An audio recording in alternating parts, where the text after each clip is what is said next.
Сәлем достар, бүгін біз өте жұмсақ, үлпілдек, дәмді булочкалар, бәліштер пісіреміз. Өте экономды, әрбір үйде болатын азық-түлікпенен дайындалады.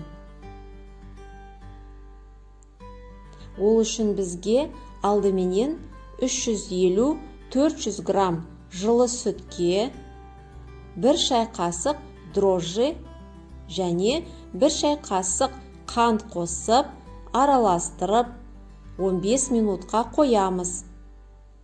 Дрожжи көтерілген соң, үй температурасындағы 2 жұмыртқа, 100 грамм қант және 100 грамм сары май немесе сұйық май қоссаңыздар да болады. Араластырып, 700 грамм ұнды ақырындап қосып, жұмсақ қамыр елейміз. Видеода көрсетілгендей. Бір жарым сағатқа жылы жерге қоямыз, қамырымыздың көтерілуін күтеміз.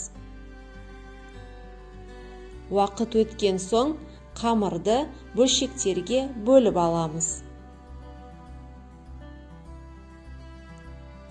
Енді қамыр бөлшектерін алып, ұзынша етіп созып, булочкаларға немесе бәліштерімізге форма береміз. Видеода көрсетілгендей.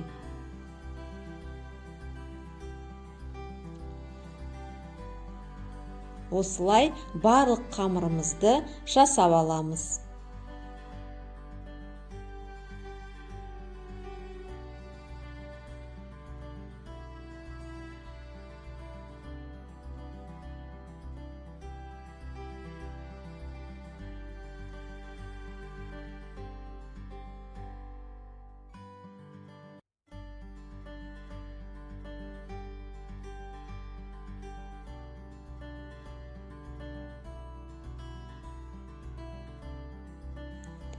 Бәліштерді противенге теріп, 15 минутқа расстойкаға немесе тынықтыруға қоямыз. Бәліштеріміз көтеріледі. Уақыт өткен соң, бәліштерге жұмыртқа жағып, 200 градуста 15-20 минут пісіріп аламыз. Бәліштер дайын. Бетіне сахарный пудра сеуіп, әрлейміз.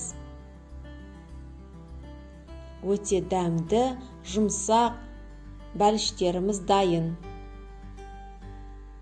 Отбасыларыңызға, балаларыңызға жасап көріңіздер. Міндетті түрде ұнайды.